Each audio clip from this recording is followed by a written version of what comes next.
Perjalanan malam itu tentu saja tidak akan pernah bisa aku lupakan selama hidupku. Bagaimana tidak? Perjalanan yang seharusnya berjalan dengan baik-baik saja, malam itu berubah menjadi tidak biasa sejak aku menyadari jika seseorang yang ada di sampingku saat itu ternyata bukanlah manusia, melainkan makhluk yang tidak kasat mata.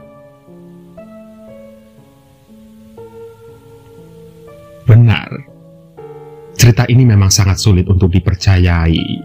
Ditambah semua yang terjadi saat itu benar-benar masih tidak bisa aku mengerti hingga saat ini. Dan bukan hanya sekali. Aku sudah beberapa kali menceritakan ini kepada teman-temanku. Namun sayangnya mereka tidak ada yang percaya dengan semua itu. Karena selain tidak adanya bukti waktu itu mereka menganggap aku sedang dalam keadaan tertekan, yang akhirnya membuat hal yang tidak ada menjadi seolah-olah ada. Dan menurut mereka juga semua itu hanyalah perasaanku saja. Namun pada kenyataannya, semua itu memang benar-benar ku alami dan benar-benar terjadi.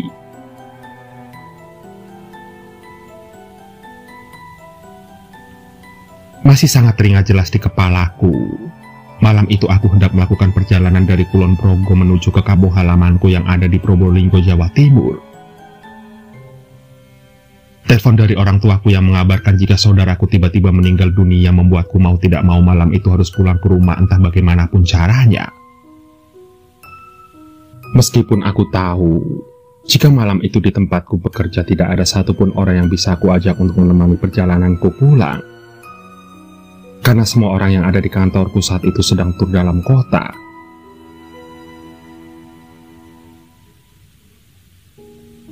Perlu pendengar tahu, aku memang bekerja di salah satu agen tur dan travel yang beroperasi di daerah istimewa Yogyakarta ini. Dan singkat cerita karena aku harus hadir di saat pemakaman saudaraku yang akan dilakukan esok hari, akhirnya tanpa pikir panjang malam itu aku pun pulang ke kampung halamanku seorang diri. Malam itu, waktu sudah menunjukkan pukul 21.30 waktu Indonesia Barat. Aku memulai perjalananku tentu saja dengan perasaan yang sangat tidak karu-karuan. Rasa kehilangan yang masih tidak bisa kuterima seolah menyelimuti hati yang akhirnya membuatku waktu itu mengemudi sambil melamun melihat ke arah jalanan yang terlihat semakin lama semakin sepi. Dan seiring berjalannya waktu, aku pun sampai di daerah yang ada di Klaten, Jawa Tengah.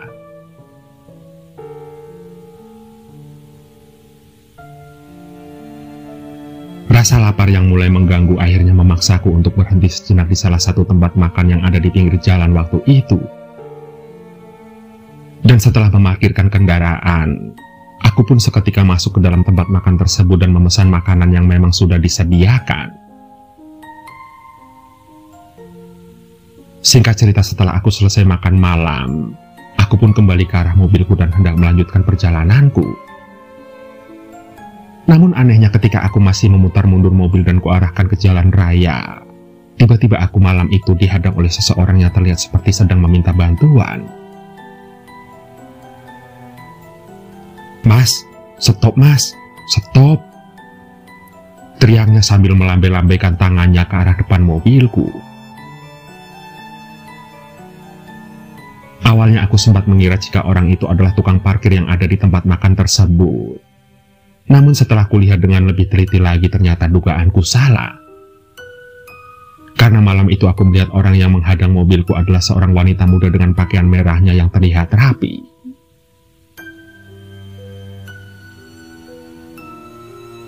Dan setelah mobilku berhentikan, aku pun lantas dihampiri oleh wanita tersebut di jendela pintu yang memang berada tepat di sampingku. "Mas, mau ke arah mana?" ucapnya keras. "Mau ke Jawa Timur, Mbak." "Ada apa ya?" jawabku sambil membuka sedikit kaca mobilku. "Saya boleh numpang sampai Kediri apa enggak ya, Mas?" "Masnya mau ke Jawa Timur mana?" tanyanya lagi. "Oh iya, silakan Mbak, saya mau ke Probolinggo." Jawabku sopan. Entah apa yang ada di pikiranku saat itu. Malam itu tanpa pikir panjang aku memberi tumpangan wanita yang belum jelas asal-usulnya tersebut. Dan singkat cerita, setelah wanita itu masuk ke dalam mobilku, aku pun seketika melanjutkan perjalananku dengan sesekali melirik ke arah wanita yang duduk tepat di sampingku itu.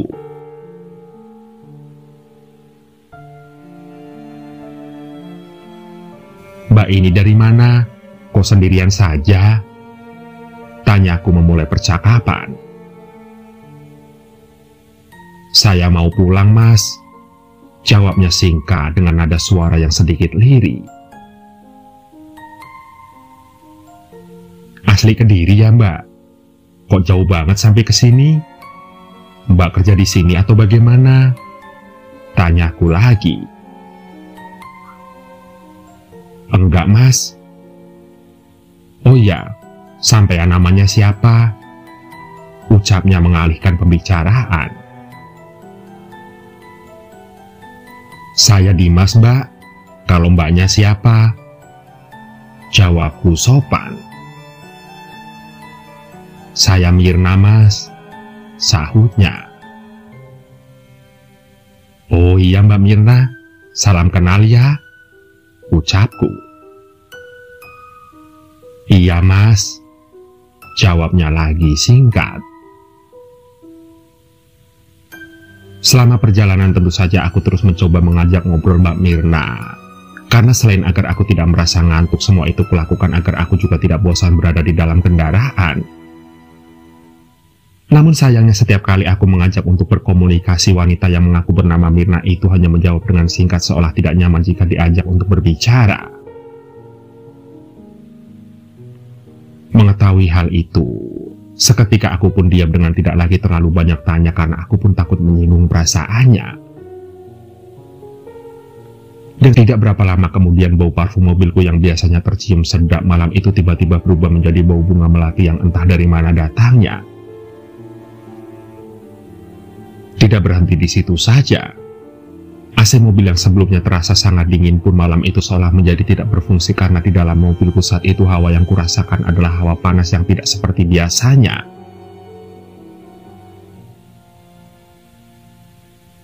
"Loh, kok jadi panas gini sih?" gumamku dalam hati.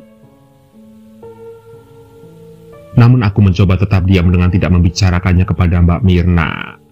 Karena aku pun tahu saat itu aku melihat Mbak Mirna dalam kondisi melamun seperti sedang memikirkan sesuatu. Dan dengan tetap menahan semua yang kurasakan, akhirnya aku pun melanjutkan perjalananku tersebut yang semakin lama terasa semakin membosankan. Dan anehnya, di tengah-tengah aku masih memacu kendaraanku, tiba-tiba Mbak Mirna mengucapkan pertanyaan yang terdengar sangat mencurigakan.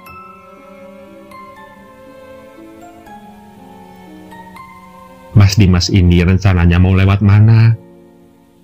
tanya Mbak Mirna tiba-tiba. "Saya biasanya lewat Sragen Ngawi dan terus ke timur." "Kenapa ya, Mbak?" jawabku. "Lewat Magetan saja ya, Mas," sahutnya. "Mbak mau lewat kaki Gunung Lawu?" tanyaku lagi. "Iya, Mas," jawabnya singkat. Mendengar hal itu tentu saja aku seketika terkejut. Karena aku tahu jalur Magetan Madiun merupakan jalur yang melewati rute tepat berada di kaki Gunung Lawu. Dan yang aku tahu jalur tersebut adalah hutan yang sangat gelap jika sudah larut malam. "Waduh, di situ jalannya naik turun, Mbak. Lagian ini sudah larut malam. Apa tidak bahaya lewat jalan itu? Di situ jalannya di tengah hutan, lu," ucapku menjelaskan panjang lebar. "Gak apa-apa, Mas. Aman kok. Di situ banyak yang kenal sama aku. Nanti aku turun sebelum Madiun deh sepertinya," sahutnya. Dan entah apa yang ada di pikiranku saat itu. Malam itu tanpa pikir panjang aku pun menuruti ajakan Mbak Mirna untuk melalui jalan tersebut. Hingga setelah beberapa lama kemudian akhirnya aku pun sampai di kawasan yang berada tepat di bawah kaki Gunung Lawu itu. Sebuah jalanan yang didominasi dengan tanjakan dan tikungan membuat aku malam itu harus lebih berhati-hati lagi dalam mengemudikan mobilku. Tidak hanya itu, kabut di area tersebut waktu itu juga sangat tebal menutupi pandanganku. Lampu sorot mobilku yang tidak mampu menembus tebalnya kabut seolah memberi tanda jika tidak seharusnya aku melalui jalan tersebut di malam itu.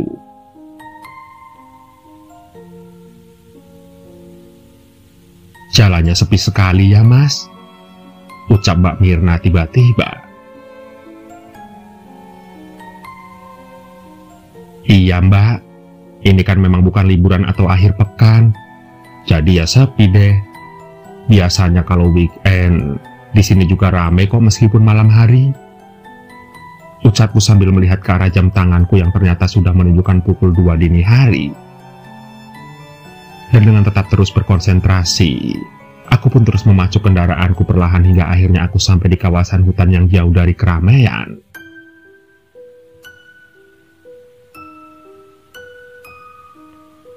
Malam itu, kondisi jalanan tersebut benar-benar sangat sepi dengan tidak adanya satupun kendaraan yang terlihat melintas.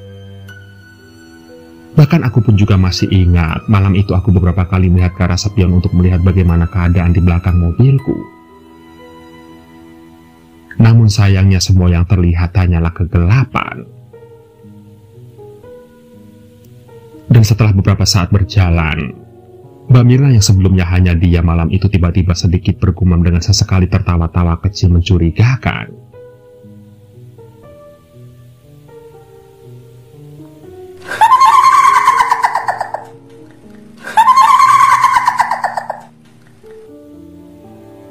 Terdengar tawa dari Mbak Mirna dengan sesekali menggeleng-gelengkan kepalanya. Orang ini kok aneh ya?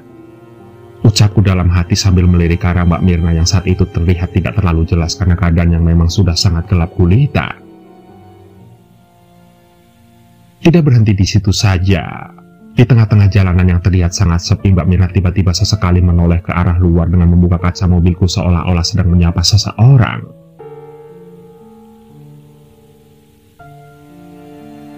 Hei, ngapain di situ? Teriak Mbak Mirna dengan sebagian kepalanya sudah dikeluarkan dari dalam mobilku. Melihat hal itu, jantungku yang sebelumnya tenang malam itu seketika berdetak dengan sangat kencang. Tubuhku yang sebelumnya diam pun saat itu juga tiba-tiba gemetar tidak karuan karena aku mulai merasakan jika Mbak Mirna ini sepertinya bukanlah manusia, melainkan makhluk tak kasat mata.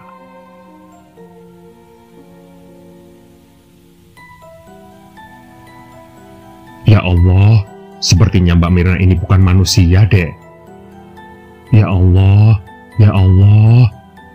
Ucapku dalam hati dengan tidak lagi berani menoleh ke arah Mbak Mirna. Namun anehnya ketika aku gugup dan menduga jika Mbak Mirna bukanlah manusia, tiba-tiba Mbak Mirna menoleh ke arahku dengan tangannya yang memegang tanganku yang seolah saat itu dia tahu apa yang ada di dalam pikiranku. Mas, kenapa? Kok kelihatannya tegang gitu? Ucap Mbak Mirna sambil menatapku dengan tatapan aneh yang disertai dengan sedikit senyuman. Melihat hal itu, rasa takutku sudah seperti tidak bisa lagi kutahan. Nafasku yang terasa sesak dengan seluruh tubuhku yang juga telah bergetar hebat, sudah menunjukkan jika malam itu aku benar-benar merasa ketakutan luar biasa. Dan dengan menahan semua itu, tentu saja aku tetap berusaha mengontrol diri karena aku belum tahu saat itu aku sedang dalam keadaan mengemudi.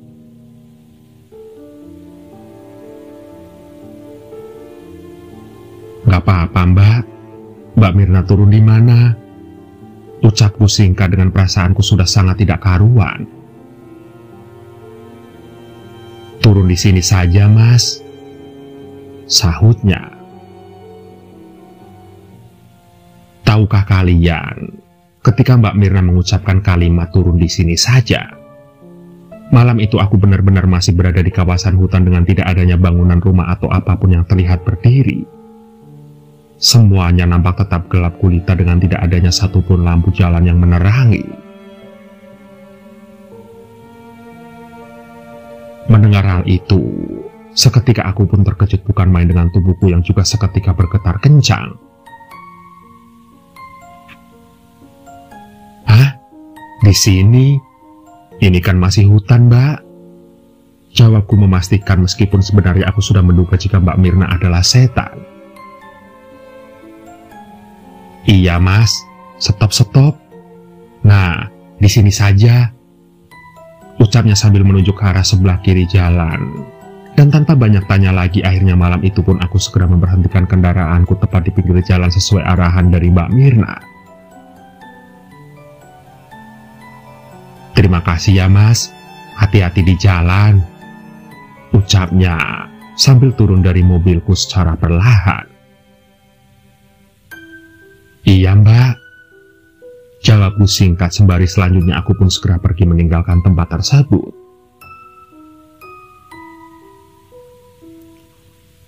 Selama perjalanan setelah aku menurunkan Mbak Mirna, pikiranku sudah bercampur aduk tidak karuan. Rasa takut, bingung dan linglung seolah bercampur menjadi satu di tengah-tengah mataku yang masih melihat ke arah jalanan malam itu.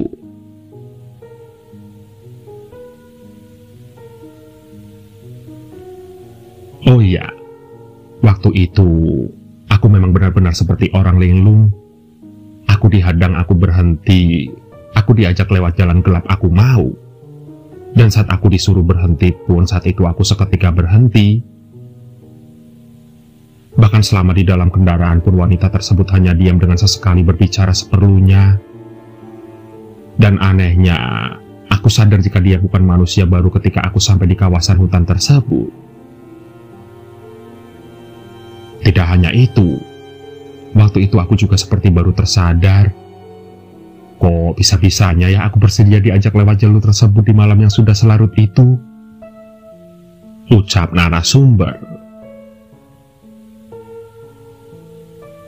Singkat cerita, setelah beberapa lama berjalan, akhirnya aku memutuskan untuk beristirahat di pom bensin karena pikiranku yang tidak enak jika aku harus melanjutkan perjalananku malam itu.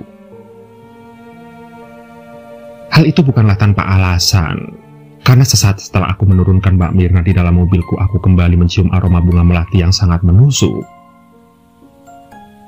Tidak hanya itu, AC yang ada di bagian tengah mobilku pun malam itu beberapa kali menyala dengan sendirinya seperti sengaja dihidupkan oleh seseorang yang pada kenyataannya tidak ada satupun orang di dalam mobilku saat itu selain aku. Dan akhir cerita, aku pun berhenti dan beristirahat di pom bensin yang ada di pinggir jalan raya hingga waktu menunjukkan pukul 5 pagi.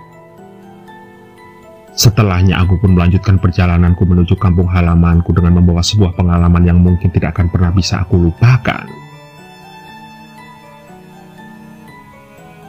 Semoga dengan adanya cerita ini bisa menjadi pelajaran agar kita bisa lebih berhati-hati lagi ketika sedang berpergian.